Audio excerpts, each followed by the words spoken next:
Բարև ձեզ, հարգելի հայրենակիցներ, կարծես թե իրոք եթերում եմ, վերջապես կապս շատ վատներ, քանի րոպե չեմ կարողանում միանալ։ Այսօր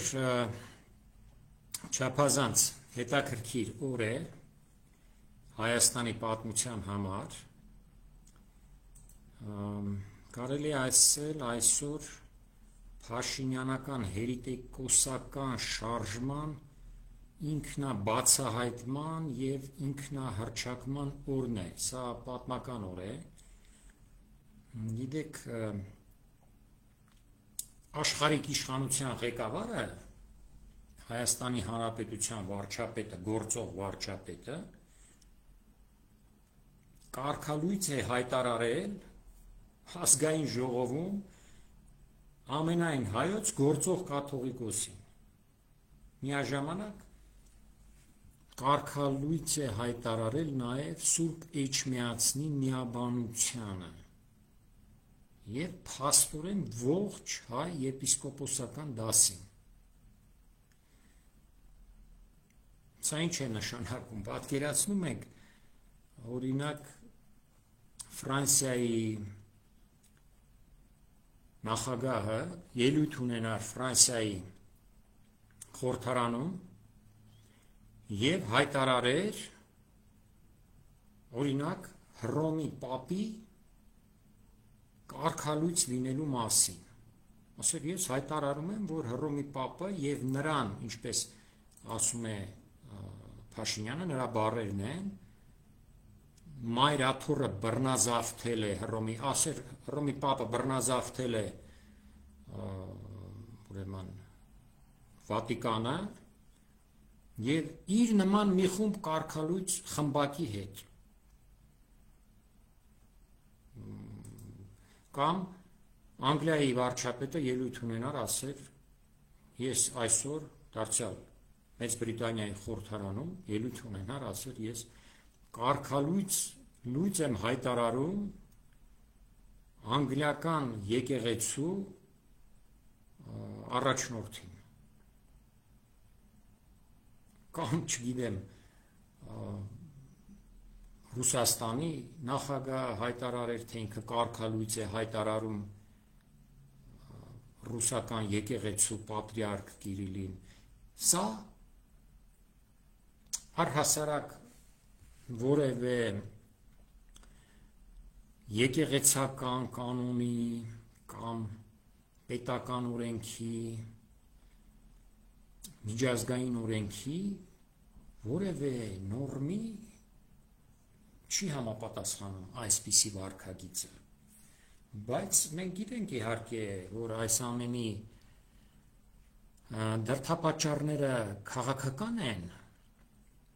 մենք գիտենք, որ սա կատարվում է ադրբեջանական և թուրքական պատվերով, հայոց եկեղեցու դեմ հարձակումը, պատահական չէր, երեկ օրինակ մի վրացի հայտնի մեկնաբան կա, Վասադզե ազգանվավ, Գիլա Վասադզե, նրա մոտ ելույթ էր ունենում մի ադրբեջանցի բավական ճանաչում ստացած վերլուծաբան, որ ռուսերեն է խոսում, երկուսն էլ ռուսերեն են խոսում և այս ադրբեջանցու անունն է Ռիվզան Հուսեյնով է, այս Ռիվզան Հուսեյնովը հայտարարում էր, բացատրում էր այդ վրացուն, որ այսօր համար առաջին խնդիրը հայկական եկեղեցու առաջնորդին, կաթողիկոսին հեռացնելն է, ասում էր դա ավելի կարևոր խնդիր է, քան նույնիսկ ռուսական 102-րդ բազայի Հայաստանից հեռացումը։ Ուրեմն հասկանալի է, որ խնդիրը, որ դրել է իր առջև Փաշինյանը և նրա շուրջը այդ խմբակը, ինչպես ինքն է օգտագործում կաթողիկոսի շուրջը եղած Սուրբ Էջմիածնի միաբաններին անվանում է կարգալույծ խմբակ, բայց իրականում իր այդ քաղաքական ողորմելի խմբակը կատարում է ադրբեջանա-թուրքական կամ թուրքական-ադրբեջանական պատվեր, հասկանալի է, գիտեք ինչ, դա սա քաղաքական ուղղություն ունեցող, բայց այնուամենայնիվ միաժամանակ կրոնական աղանդ է։ Եթե նայենք կրոնական տեսակետից, բացահայտ աղանդ է, դա թող մեկնաբանեն մի քիչ մեր մյուս աստվածաբանները կամ հենց մեր եկեղեցականները կարող են շատ ավելի գեղեցիկ, բոլոր աստվածաբանական հիմքերը հիշատակելով, ոգեկոչելով նաև հայոց եկեղեցու կանոնագրքերը, այդ ամեն ինչը կարող են բացատրել եւ ներկայացնել մեր ժողովրդին, բայց ես կուզեի քաղաքական առումով ներկայացնել, սա ինչի նշանակում։ Եթե լուրջ խոսենք, ապա հասկանալի է, որ Նիկոլ Փաշինյանը մի քանի խնդիր է փորձում լուծել։ Համար առաջին խնդիրն է պառակտել հայ ժողովրդին հասցնելով մինչև քաղաքացիական սուր բախումներ, որովհետև հասկանալի է, որ ժողովրդի մի զգալի մասը, հատկապես հավատացյալները, չեն ընդունելու այսպիսի մոտեցումը, որ ես կարգալույծ եմ հայտարարում, այն էլ սպառնալիքները, որոնք արդեն Փաշինյանի մերձավոր դաշնակից ասեմ, թե գործիչ ասեմ, Ալեն Սիմոնյանն է, ՀՀԱԺ խոսնակն է ասել, այնտեղ արդեն բացահայտ սպառնալիքներ են հնչում, ասում են թող չստիպի նկատի ունենալով կաթողիկոսին, հասնենք այն կետին, որ այլընտրանք չլինի, պատուհան ու դուռ չլինի, որտեղից կարողանա դուրս գալ։ Ուրեմն Փաշինյանը հանդես է գալիս որպես այդ հերետիկոսական շարժման հիմնադիր, եւ մենք կարող ենք իհարկե պայմանականորեն այն անվանել Փաշինյանականություն, իր առաջնորդի անունով։ Բայց վերադառնալով քաղաքական գնահատականին, առաջին խնդիրը պառակտում եւ բախումներ հրահրելն է։ Դե հասկանալի, ասում եմ, մի մասը չի ընդունելու եւ մարդիկ կան, որոնք շատ զգացական այսպես մակարդակի վրա են այդ ամեն ինչը ընդունելու, դա մեկ։ Երկրորդը պառակտում մտցնել հայոց եկեղեցու մեջ, որովհետև տեսեք նա կարգալույծ է հայտարարում եւ ամենայն հայոց կաթողիկոսին եւ նրա շուրջը եղած խմբակ, այսինքն խոսքը Սուրբ Էջմիածնի միաբանության մասին է, որը ամբողջությամբ կամ գրեթե ամբողջությամբ, չգիտենք դեռ կան այնտեղ դանդաղ գործողության ականներ թե ոչ, բայց առնվազն 90 եւ ավել տոկոսով կանգնած է վեհապարի թիկունքին։ Ինչպես նաև խոսքը հայ եպիսկոպոսական դասի մասին է, որը նույնպես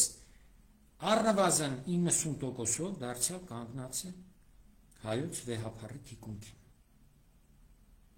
Ուրեմն այդ բոլորին կարգալույծ է հռչակում։ Հասկանում եք ինչ է տեղի ունենում։ Նա պատերազմ է հայտարարում այսօր ոչ միայն հայոց կաթողիկոսին, այլև հայոց եկեղեցուն եւ եպիսկոպոսական ամբողջ դասին։ Ինչ հետևանքներ այդ պատերազմը կարող է բերել աշխարհիկ իշխանության եւ հոգեվոր իշխանության միջեւ։ Բնականաբար դա քաղաքացիական շատ սուր բախում է բերելու, թեկուզ միայն այդ երկուսի միջեւ դեռ չհաշված, որ ժողովրդի տարբեր խավեր ներգրավվելու են այդ քաղաքացիական բախման մեջ։ Թողած արտաքին թշնամու ներկայացրած ռեալ վտանգը, մոռանալով Հայաստանի Հանրապետության օկուպացված շրջանների, բռնազավթված շրջանների մասին, 240 կիլոմետրի մասին, ընդ որում իշխող բարձունքների մասին, որոնք վերահսկում են հայ Հայաստանի ճանապարհները, այդ ամեն ինչը մոռանալով, չխոսելով, որ Ադրբեջանը բռնազավթել է այդ տարածքները եւ հեռանալու որևէ միտք չունի, մոռանալով գերիների մասին, որոնք գտնվում են Բաքվում, գերիների պատանդների մասին, դա էլ մոռացնել տալով ժողովրդին, այն անգիտակից քաղաքականապես տահաս մի փոքր զանգվածին, որին կարողանում է որոշ չափով վերահսկել, ահա այդ դրանց փորձում է ուղղել դրանց զայրույթը այսօր Հայաստանում այս խայտառակ վիճակի շուրջ եղած զայրույթը դեպի մայրաթուր, դեպի Սուրբ Էջմիածին։ Դեռ ինքն էլ իրեն հայտարարում է հայոց եկեղեցու հավատավոր հետևորդ։ Ախր հայոց եկեղեցու հավատավոր հետևորդը չի գնում մտնում կաթոլիկ եկեղեցի եւ հաղորդություն ստանում։ Դա դարերի վեր արգելված է, ինչպես նաեւ կաթոլիկներին է արգելված հայկական եկեղեցում հաղորդություն ստանալ։ 2 օր առաջ գտնվելով Վատիկանում Փաշինյանը մտել էր կաթոլիկ եկեղեցի եւ հաղորդություն էր ստացել, դա նշանակում է, որ նա հայոց եկեղեցու հետ կապ չունի, գուցե նա կաթոլիկ է, մենք չգիտենք, ծպտյալ կաթոլիկ է, շատ հնարավոր է, գուցե այլ աղանդի է պատկանում, եւ այդ աղանդը նրան դրդել է, որպեսզի նա ստեղծի Հայաստանում արդեն մի նոր աղանդ, որը պետք է վերցնի նաեւ հոգեվոր իշխանությունը, այսինքն Փաշինյանը ինքն իրեն արդեն, գիտեք, պատկերացնում է մոտավորապես խալիֆա, Օսմանյան սուլթանները միաժամանակ եւ աշխարհիկ իշխանություն էին, իշխանության առաջին դեմքն էին եւ հոգեվոր իշխանության առաջին դեմքն էին, պաշտոնապես այդպես էր, խալիֆ էին։ Հիմա չգիտեմ Էրդողանն է հուշել Փաշինյանին, իդեպ հնարավոր է շատ որ Էրդողանը հուշած լինի, քանի որ Փաշինյանը կապկում է նաև Էրդողանի մյուս գործողությունները, օրինակ ընտրված քաղաքապետերին, բազմաթիվ ընտրված քաղաքապետեր Էրդողանը ձերբակալել է։ Ստամբուլի քաղաքապետին ձերբակալեց 1 տարի է, թե որքան արդեն ժամանակ է նստած է, չէ, 1 տարի չկա։ Հիմա նա նույն բանն է անում Հայաստանում, ում խորհրդով, հավանաբար Էրդողանի։ Դե գուցե Էրդողանն էլ օգտագործելով Օսմանյան կայսրության փորձը, խորհուրդ է տվել կամ հրահանգել է Փաշինյանին, ասել է գնա ամբողջությամբ վերցրու իշխանություն, ոչ միայն աշխարհիկն ես վերցրել, ընդ որում բոլոր 3 ճյուղերի վրա իշխում ես, դատական իշխանությունն էլ է քոնը, օրենսդիրն էլ է քոնը, գործադիրն էլ է քոնը, բայց մեզ պետք է նաև որ հոգևորն էլ քոնը լինի։ Չգիտենք, գուցե Էրդողանն է ասել, գուցե Էրդողանը չի ասել մեկ ուրիշ աղանդի ղեկավարություն է ասել, իսկ այդ աղանդները, մեծ հերետիկոսական աղանդները սովորաբար կապված են լինում օտար մեծ տերությունների, հատուկ ծառայությունների հետ եւ այնտեղից են ստանում իրենց ցուցումները, այնպես որ իհարկե այս աղանդը քաղաքական է, բայց միաժամանակ նաեւ կրոնական է։ Մենք այդ աղանդի հետևանքները, որքան այդ աղանդը գործեց, իսկ այն կգործի այնքան ժամանակ, քանի դեռ Փաշինյանը իշխանության գլուխ է եւ ԿՊՆ իշխող կուսակցություն, այդքան ժամանակ այդ աղանդը կգործի։ Այն պահին, երբ զրկվեց իշխանությունից, այդ աղանդը բնականաբար կվերանա, որովհետեւ իրական հիմք չունի, հողի վրա հիմք չունի։ Ժողովրդի որևէ հատված չի հետևելու, չգիտեմ մարդը Փաշինյանին կհրճակեն, թե Ալեն Սիմոնյանին կհրճակեն նոր կաթողիկոս, գուցե ամենայն հայոց կաթողիկոս կդնեն նրա անունը, մի հատ էլ միտեղ մի, չգիտեմ, շինություն կվերցնենք, ասեն մենք այստեղից արդեն այսպիսի գործունեություն ենք ծավալում, չենք իմանում, բայց հասկանալի է, որ այդ աղանդը իր գոյությունը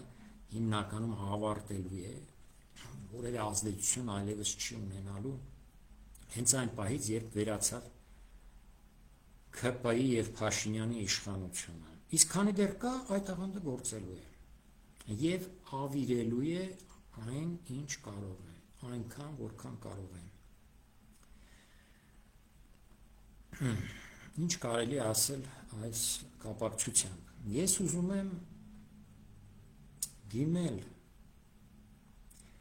մեր ուժային կառույցների ղեկավարներին,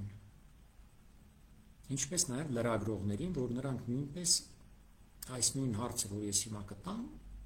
նրանք տան մեր ուժային կառույցների ղեկավարներին ամեն անգամ, երբ հանդիպեն առաջիկայում, միշտ այս հարցը տան եւ լսենք նրանց պատասխանը։ Պարզ մի հարց. դուք եւս ինչպես Նիկոլ Փաշինյանը եւ Ալեն Սիմոնյանը չեք ճանաչում ամենայն հայոց կաթողիկոսին եւ նրան կարգալույծ եք համարում, թե ոչ, թե դուք այնուամենայնիվ ճանաչում եք Գարեգին II-ին որպես ամենայն հայոց կաթողիկոս, Մյուրոնով օծված կաթողիկոս, ճանաչում եք, թե չեք ճանաչում։ Այս հարցը պետք է տալ բոլոր ուժային կառույցների ղեկավարներին, առհասարակ բոլոր ղեկավարներին։ Պաշտպանության նախարարին, որը իրենց խմբակից է, այդ հերետիկոսական, ամենայն հավանականությամբ պետք է ասի, որ այո, ես կարգալույծ եմ համարում Գարեգին II-ին եւ նրա շուրջը եղած մյուս կարգալույծ խմբակին։ Բայց հետաքրքիր է գլխավոր շտաբի պետի կարծիքը եւ դիրքորոշումը։ Նա եւս կարգալույծ է համարում ամենայն հայոց կաթողիկոսին։ Չէ՞ որ բանակում կարծեմ մինչեւ այսօր կա ավագերեցների ծառայություն, գնդերեցների կներեք ծառայություն։ Այդ հարցը պետք է տալ Պաշտպանության նախարարի տեղակալներին, գլխավոր շտաբում աշխատող բոլոր գեներալներին, գլխավոր շտաբի պետի տեղակալներին, ԱԱԾ պետին, ոստիկանապետի տեղակալներին, արտաքին հետախուզության պետին, դրանից հետ դատախազին գլխավոր, ներքին գործերի նախարարին, մյուս դատախազներին, բոլոր դատավորներին պետք է այդ հարցը տալ, դուք ճանաչում եք Գարեգին II-ին որպես ամենայն հայոց կաթողիկոս, թե ոչ, որպեսզի մենք ճշտենք, թե Փաշինյանական, հերետիկոսական այս շարժումը ինչպիսի ընդգրկում ունի։ Ահա այդտեղ էլ հենց տեղի է ունենալու այդ հարցի պատասխանը լսելով մենք կիմանանք նաև թե ինչ աստիճանի, ինչ մակարդակի վրա է այս աղանդի զարգացումը եւ հուդայականության զարգացումը հայկական պետական համակարգում։ Բացի դրանից այս հարցը դուք ճանաչում եք ամենայն հայոց կաթողիկոսին որպես հենց կաթողիկոս, թե համարում եք, ինչպես Փաշինյանն ու Ալեն Սիմոնյանը, որ նա կարգալույծ է, քանի որ այդպես է հայտարարել ինքը Մեծն Փաշինյանը։ Այս հարցը պետք է տալ։ Նաև բոլոր բուհերի ղեկավարներին, Մատենադարանի տնօրենին եւ մնացած պաշտոնյաներին, գիտաշխատողներին, ակադեմիայի ղեկավարներին, թեև ակադեմիան արդեն վերածել է ինչ-որ հանրային կամ վերածման process-ում է այդ գործընթացն է ընթանում ինչ-որ հանրային կառույցի, բայց միևնույն է գործում է, շենքը կա, ակադեմիայի ղեկավարը կա, նախագահ է, փոխնախագահներ են այնտեղ, ինստիտուտի տնօրեններ են, այդ բոլորին պետք է այդ հարցը տալ։ ԵՊՀ-ի ռեկտորին, ֆակուլտետի դեկաններին բոլոր ռեկտորներին, եւ առհասարակ բոլոր ղեկավարներին, ովքեր մի քիչ երևում են, չգիտեմ։ Մենք անպայման պետք է ճշտենք, թե այս աղանդը ինչպիսի ընդգրկում ու ծավալ ունի, որովհետև այս աղանդը վաղը կարող է հռչակել Հայաստանում, օրինակ, մահմեդականության անցման, դեպի մահմեդականություն, իսլամ ընդունելու մի նոր շարժում։ Ասեմ, որ մենք որոշեցինք, որ Հայաստանին կփրկի, եթե մենք հրաժարվենք հայ առաքելական եկեղեցուց եւ ընդունենք իսլամ։ Իմիջիայլոց կատակ չեմ անում։ Հենց այդպես էլ տեղի ունեցել դարեր շարունակ, հենց այդ ճնշումներով էլ տասնյակ հազարավոր եւ 100 հազարավոր հայեր ընդունել են իսլամ եւ թուրքացել են։ Այն բոլոր հեքիաթները այդ մահմեդական հայերի մասին, որ այս վերջին 20 տարվա ընթացքում երգում էին, այդ բոլոր հեքիաթները մոռացեք։ Իսկ 20 տարի ասում են դրանք հեքիաթ են, ու մահմեդական հայ գոյություն չունի։ Եթե ընդունել են իսլամ, նրանք մոռացել են եւ իրենց հայրենիքի մասին, եւ իրենց մշակույթն են մոռացել։ Հիմա այս նույն ճանապարհով քայլ առ քայլ կարող են տանել այս նոր փաշինյանական հերիտեկոսական շարժման առաջնորդները ամբողջ հայությանը։ Ես մի քիչ միշտ առաջ եմ ավելի նայում։ Այսինքն չի ավարտվելու միայն Հայաստանում այս քաղաքացիական ներքին բախումներով, եթե հանկարծ Փաշինյանը մնաց իշխանության, հաջորդ քայլերը լինելու են էլ ավելի կտրուկ։ Ով կարող էր պատկերացնել 5 տարի առաջ, 6 տարի, 7 տարի առաջ, որ Փաշինյանը գալով իշխանության պետք է կարգալույց հայտարարի, ինքը իր, այսպես ասենք, որևէ իշխանություն չունենալով այդ բնագավառում, ամենայն հայոց կաթողիկոսին եւ էջմիածնի միաբաններին, հայ եպիսկոպոսներին, թիվներ չի ասում, ասում է իր շուրջ եղած խմբակը, այդ իր շուրջ եղած խմբակը տասնյակ եպիսկոպոսներ են, տասնյակ վարդապետեր են, քահանաներ են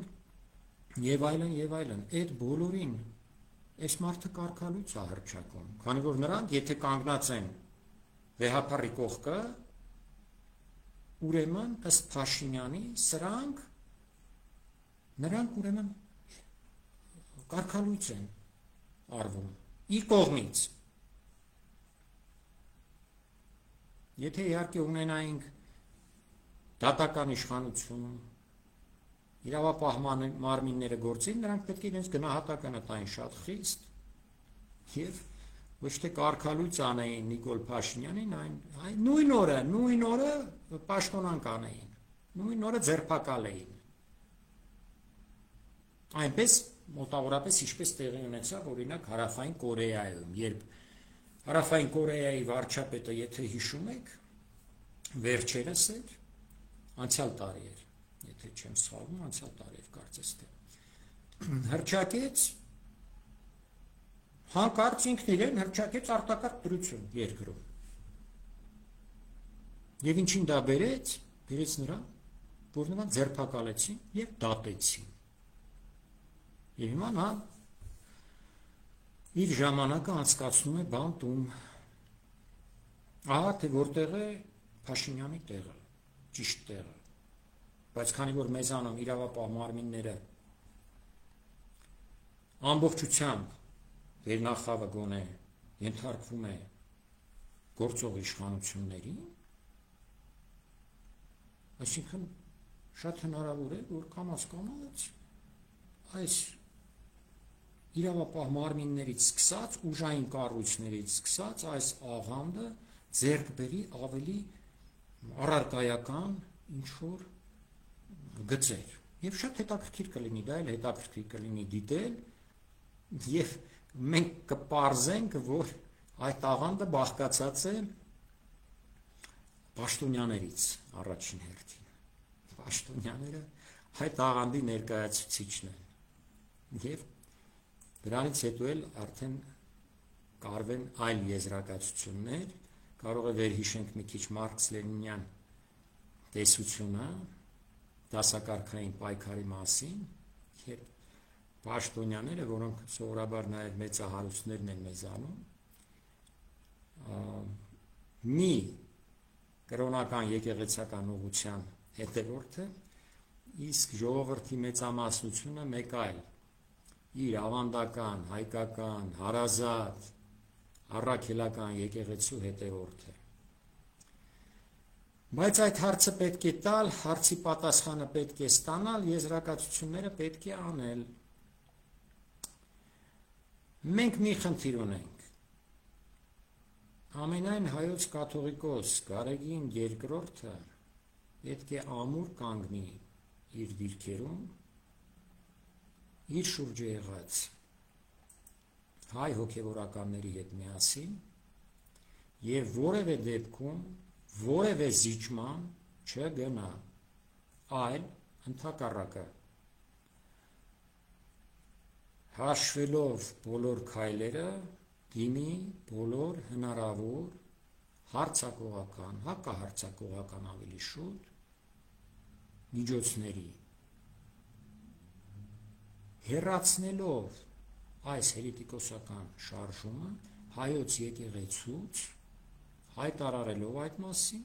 համապատասխան եկեղեցական որոշումն ընդունելով, որպեսզի սրանք ոտք չդնեն հայկական եկեղեցիներ։ Իսկ եթե ոտք դնեն, դա կլինի Զավթիչի ոտքը։ Այնինչ այսօր Փաշինյանն է անում, եթե մենք մոռանանք մի պահ ցեղասպանական շրջանը,